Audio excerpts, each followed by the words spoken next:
মুন্সিগঞ্জে police ক্যাম্পে হামলায় ব্যবস্থা নেবে যৌথ বাহিনী, জানালেন স্বরাষ্ট্র উপদেষ্টা। ভূমিদস্যুদের ছাড় না দেওয়ার হুঁশিয়ারি।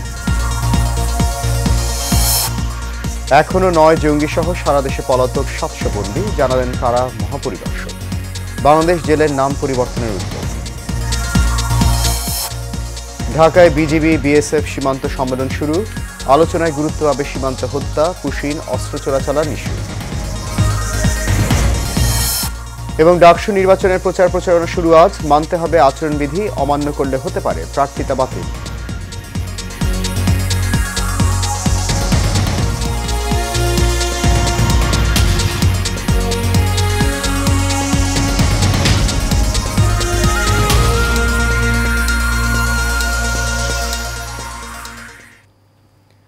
সবাইকে স্বাগত জানাচ্ছি এশিয়ান নিউজে। আপনাদের সাথে আছি আমি সৈয়দ মাহিউজ্জামান মুখর।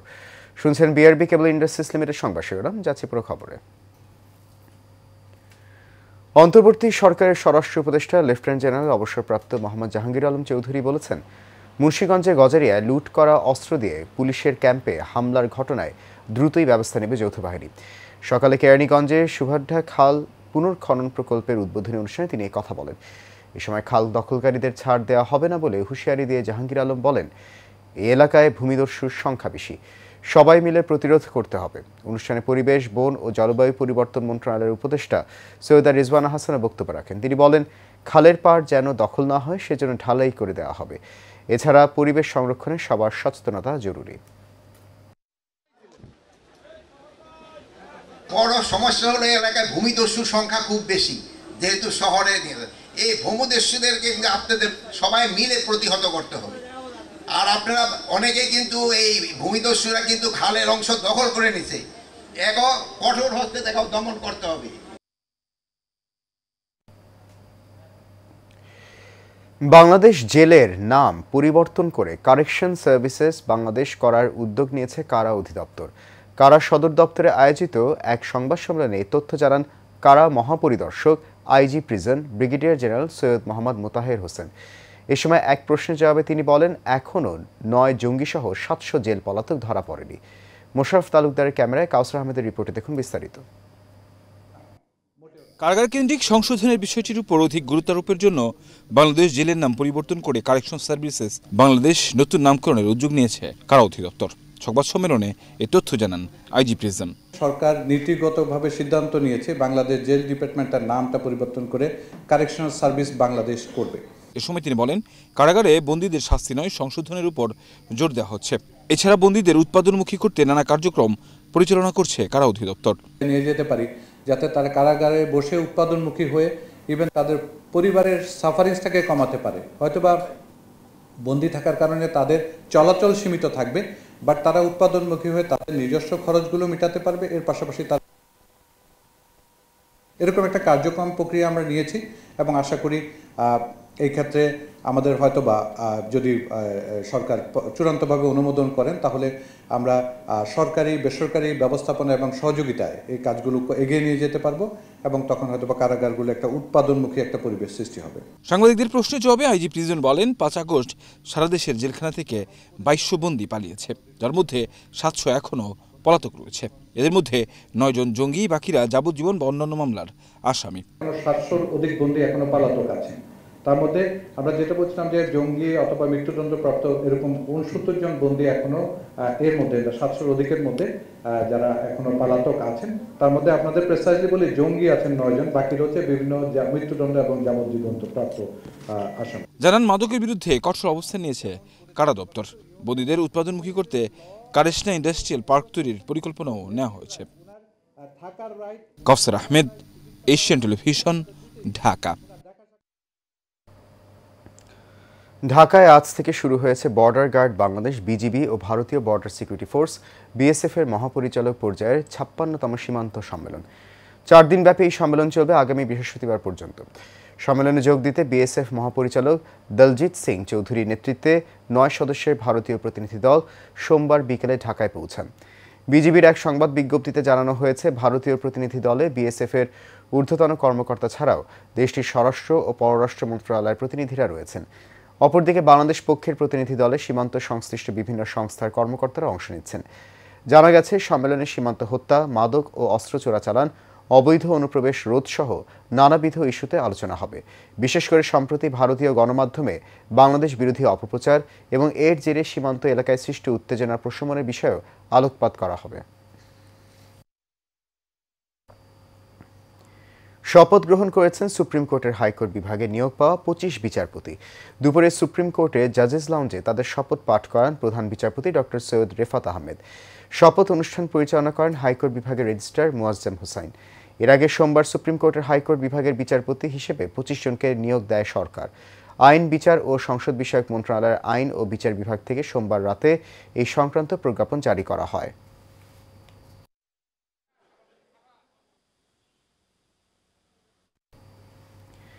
ঢাকা বিশ্ববিদ্যালয় কেন্দ্রীয় ছাত্র সংসদ ডাকসু ও হল সংসদ নির্বাচনের আনুষ্ঠানিক প্রচার শুরু হয়েছে আজ থেকে।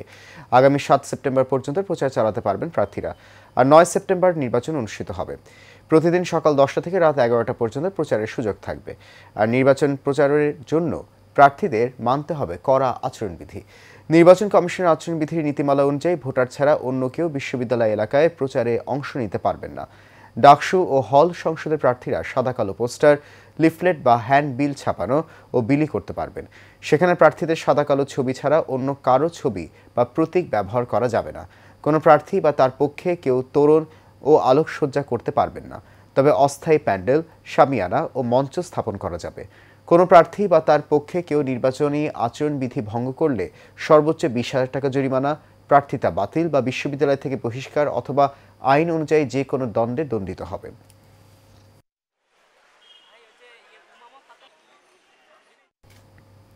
আপোষ করলে বিএনপি চেয়ারপারসন বেগম খালেদা জিয়া অনেক আগেই ক্ষমতায় বসতে পারতেন বলে মন্তব্য করেছেন বিএনপির স্থায়ী কমিটির সদস্য সেলিমা রহমান। জাতীয় প্রেস ক্লাবের সামনে কালচারাল ফ্যাসিস্টদের বিরুদ্ধে জাতীয়তাবাদী সামাজিক সাংস্কৃতিক সংস্থা জাসাসের উদ্যোগে এক মানববন্ধন কর্মসূচিতে এসব কথা বলেন তিনি। স্বৈরাচার সরকারের আমলে শিল্পী সমাজের একটি দল নিজেদের ভাগ্যের উন্নয়ন করতে গিয়ে দেশের মানুষের কাছ থেকে বিচ্ছিন্ন ছিল।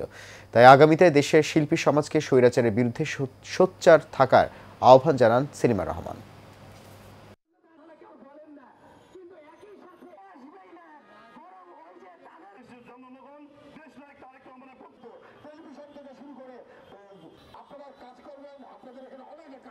আওয়ামী লীগের সেই যে স্বৈরাচার দুঃশাসনের পায়ের শব্দ এখনো মাঝে মাঝে পাওয়া যায়। তাই আমরা দেখতে পাচ্ছি গত 1 বছর পরে আমাদের কিছু শিল্পী সমাজ সেই আবার একত্রিত হয়ে সেই স্বৈরাচারের জন্য মায়া কান্না কাঁদছে।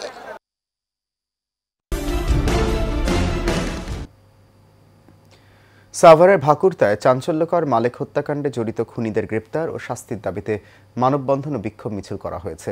এতে অংশ নেয় কয়েক হাজার মানুষ। বিক্ষোভ মিছিলটি ছোলাই মার্কেট থেকে শুরু হয়ে প্রধান সড়ক প্রদক্ষিণ করে ভাকুরতা পুলিশ ফাঁড়ির সামনে গিয়ে শেষ হয়। এর আগে আব্দুল মালেককে দুর্বৃত্তরা হত্যা করে গাছের সাথে ঝুলিয়ে রাখে। এই ঘটনায় এখনও খুনিদের আটক করতে পারেনি পুলিশ। তাই দ্রুত মালেক হত্যাকাণ্ডের সাথে জড়িত খুনিদের আটক করে শাস্তির দাবি জানান তারা।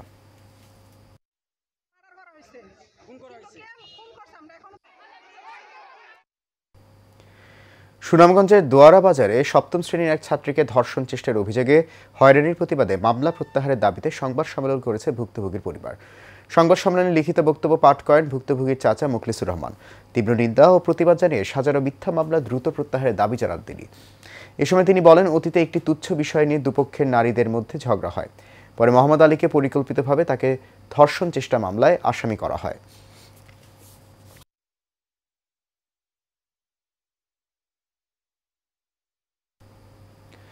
কুমিল্লা ইপিজেডের নির্বাহী পরিচালক আব্দুল্লাহ আল মাহবুব ও মেডিকেল সেন্টারের চিকিৎসক ডাক্তার রাদিয়া আফরিনের বিরুদ্ধে তদন্ত শুরু হয়েছে।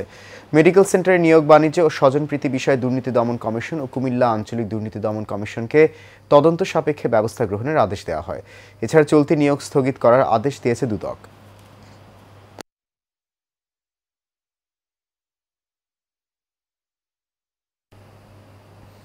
হবিগঞ্জ 1 আসনে বাংলাদেশ খেলাফত মজলিস মনোনীত সংসদ সদস্য প্রার্থী মুফতি সিরাজুল ইসলাম মিরপুরীর সমর্থনে মোটরসাইকেল শোডাউন ও জনসংযোগ করা হয়েছে। মিরপুর বাজার থেকে 1.5 শতাধিক মোটরসাইকেল ও গাড়ি নিয়ে শোভাযাত্রা শুরু হয়। পরে বিভিন্ন বাজার ও এলাকা প্রদক্ষিণ করে এক পথসভা হয়। এ সময় মুফতি সিরাজুল ইসলাম বলেন, দেশে ন্যায়, ইনসাফ ও সাম্য প্রতিষ্ঠা করতে হলে কোরআন সুন্নাহর শাসনের বিকল্প নেই। তিনি নবীগঞ্জ বাহুবলবাসীর দোয়া ও সহযোগিতা কামনা করেন। এতে উপস্থিত ছিলেন বাংলাদেশ খেলাফত মজলিসের জেলা সভাপতি মাওলানা আবদুল্লাহ আকিলপুরি, সাধারণ সম্পাদক মাওলানা নোমান আহমেদ সাদিক সহ অনেকে।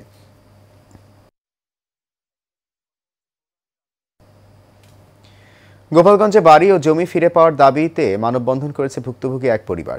জাতীয় প্রেস ক্লাবের সামনে এর আয়োজন করা হয়। ভুক্তভোগী পরিবারের অভিযোগে গোপালগঞ্জ জেলা আওয়ামী লীগ নেতা রবিউল আলম জোরপূর্বক তাদের জমি ও ঘর বাড়ি দখল করে রাখে।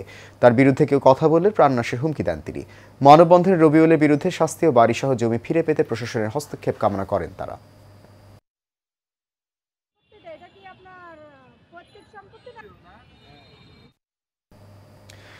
কুষ্টিয়া রেললাইন ঘেঁষে ও রেললাইনের উপরে বাজার, এছাড়া বিভিন্ন দোকানপাট সহ খাদ্য সামগ্রীর দোকান বসতে দেখা যায়। ট্রেন কাছে এলে প্রায় হুড়হুড়ি করে লোকজন ও দোকানপাট নিয়ে দোকানিদের সরতে দেখা যায়। প্রায় ঘটছে দুর্ঘটনা।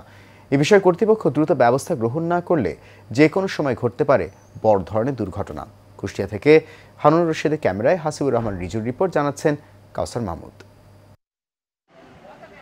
কুষ্টিয়া শহরের ভেতর দিয়ে প্রায় 20 কিলোমিটার রেল লাইন রয়েছে।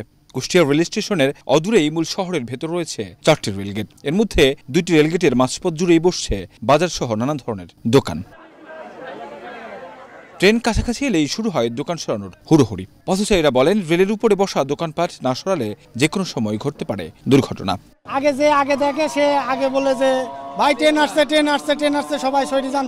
যখন ট্রেন আসে তখন আমরা মালমাটি সবকিছু বাইরে নিয়ে যাই, তারপর আবার ট্রেন চলে গেলে আমরা এখানে বেশি বেচা কেনা। গরিব মানুষ আমরা বেশি কিনে খাই, ধরেন আমাদের সুবিধা হয়। রেলের উপরে বাজারটা মূলত না বসাই ভালো, বসাতে হওয়ার জন্য ঝুঁকিপূর্ণ, কোনো জানের কোনো নিরাপত্তা নাই। হ্যাঁ, এখানে একটা গেট হলে ভালো হয়, তাহলে ওই বাজারটা এখানে বসবে না, গেটের এই পারে এবং ওই পারে যেভাবে হোক ওরা বসাবে। এ প্রসঙ্গে দক্ষিণ পশ্চিম রেলওয়ে কর্তৃপক্ষ রাজিবুজ্জামান জানান, এরই মধ্যে রেললাইনের ধারে বেশ কিছু স্থাপনা উচ্ছেদ করা হয়েছে। শীঘ্রই রেললাইনের উপর দোকানপাট উচ্ছেদ ও জটলা বন্ধ করা হবে। ভেড়ামারা উচ্ছেদ কার্যক্রম পরিচালনা করেছি, সেখানে প্রচুর অবৈধ ছিল এবং সেগুলোকে অবৈধগুলোকে উচ্ছেদ করা হয়েছে। অনুরূপভাবে পর্যায়ক্রমে প্রত্যেকটা স্টেশনেই আমাদের অবৈধ উচ্ছেদ কার্যক্রম চলমান। বাজারটা বিকেলে অথবা সকালে বসে, এগুলো ভাসমান বিষয়। এগুলো আপনারা বললেন, আমরা ঊর্ধ্বতন কর্মকর্তাকে জানাবো। ঊর্ধ্বতন কর্মকর্তার নির্দেশক্রমে পরবর্তী প্রয়োজনীয় ব্যবস্থা গ্রহণ করব। রেললাইনের উভয় পাশে কমপক্ষে 20 ফুট করে জায়গা ফাঁকা রাখার বিধান রয়েছে। সে অনুযায়ী রেলওয়ে কর্তৃপক্ষ রেলওয়ের উভয় পাশে পর্যাপ্ত জায়গা রেখে সীমানা নির্ধারণ করে রেখেছে, কিন্তু এসব জায়গা চলে যাচ্ছে অবৈধ দখলদারদের কবলে। কাউসার আহমেদ, এশিয়ান টেলিভিশন। নারায়ণগঞ্জের রূপগঞ্জে দাবিকৃত চাঁদার টাকা না পেয়ে ইউসুফ নামে এক ব্যবসায়ীর হাত ভেঙে দিয়েছে দুর্বৃত্তরা। সোমবার রাতে উপজেলার কর্ণগোপ এলাকায় ঘটনা ঘটে। ভুক্তভোগী ইউসুফ জানান, দীর্ঘদিন ধরে রহিম মার্কেটে দোকান ভাড়া নিয়ে ভাঙ্গারির ব্যবসা করে আসছেন তিনি। কিছুদিন ধরে একই এলাকার শফিক সহ তার লোকজন 10 লাখ টাকা চাঁদা দাবি করে। টাকা না দিলে প্রাণনাশের হুমকি দেয় তারা। ভয়ে 50,000 টাকাও দেন তাদেরকে। সোমবার রাতে বাকি টাকা নিতে তার ব্যবসা প্রতিষ্ঠানে আসেন শফিক সহ তার লোকজন। এ সময় টাকা দিতে অস্বীকৃতি জানালে ইউসুফের বাম হাত ভেঙে দেওয়া হয়।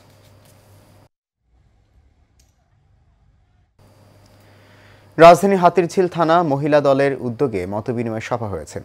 প্রধান অতিথি ছিলেন ঢাকা মহানগর উত্তর বিএনপির সাবেক আহ্বায়ক সাইফুল আলম নীরব। বিশেষ অতিথি ছিলেন হাতিরঝিল থানা বিএনপির আহ্বায়ক নাজমুল হক মাসুম। সভাপতিত্ব করেন হাতিরঝিল থানা মহিলা দলের সদস্য সচিব লুৎফা বেগম। এ সময় স্থানীয় বিএনপি ও অঙ্গ সংগঠনের নেতাকর্মীরা উপস্থিত ছিলেন।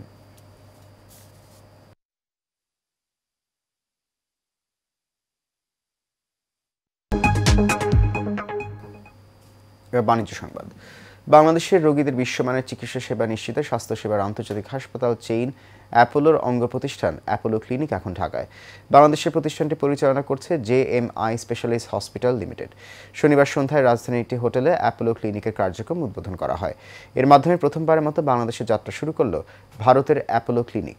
JMI গ্রুপের ব্যবস্থাপনা পরিচালক মোহাম্মদ আব্দুর রাজ্জাকের সভাপতিত্বে এতে বক্তব্য রাখেন বাংলাদেশ ওষুধ শিল্প সমিতির সভাপতি আব্দুল মুক্তাদির ও মহাসচিব Zakir Hossain, JMI hospital requisite manufacturing লিমিটেডের পরিচালক Hwai Kwan Kim, Apollo health and lifestyle লিমিটেডের head of franchise business Tarun Gulati, JMI গ্রুপের চেয়ারম্যান মোহাম্মদ জাভেদ ইকবাল পাঠান ও আমিন মোহাম্মদ গ্রুপের ব্যবস্থাপনা পরিচালক মোহাম্মদ আমিনুল হক নাবিল সহ অনেকে। এশিয়া নিউজ এই পর্যন্তই। তার আগে বিআরবি কেবল ইন্ডাস্ট্রিজ লিমিটেড সংবাদ শিরোনামগুলো জানিয়ে দিচ্ছি আরও একবার।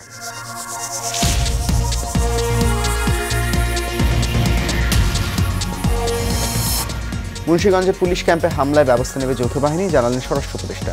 ভূমিদস্যুদের ছাড় না দেওয়ার হুঁশিয়ারি। এখনো 9 জন জঙ্গি সহ সারা দেশে পলাতক 700 বন্দী, জানালেন কারা মহাপরিদর্শক। বাংলাদেশ জেলের নাম পরিবর্তনের উদ্যোগ। ঢাকায় বিজিবি বিএসএফ সীমান্ত সম্মেলন শুরু, আলোচনায় গুরুত্ব পাবে সীমান্ত হত্যা, পুশিন, অস্ত্র চোরাচালান ইস্যু।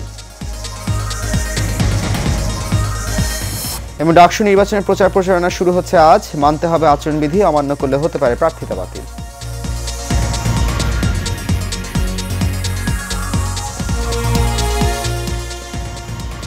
এশিয়া নিউজ এ পর্যন্ত। আমাদের পরবর্তী সংবাদ দেখার আমন্ত্রণ রইল। এতক্ষণ সঙ্গে থাকার জন্য অনেক ধন্যবাদ সবাই।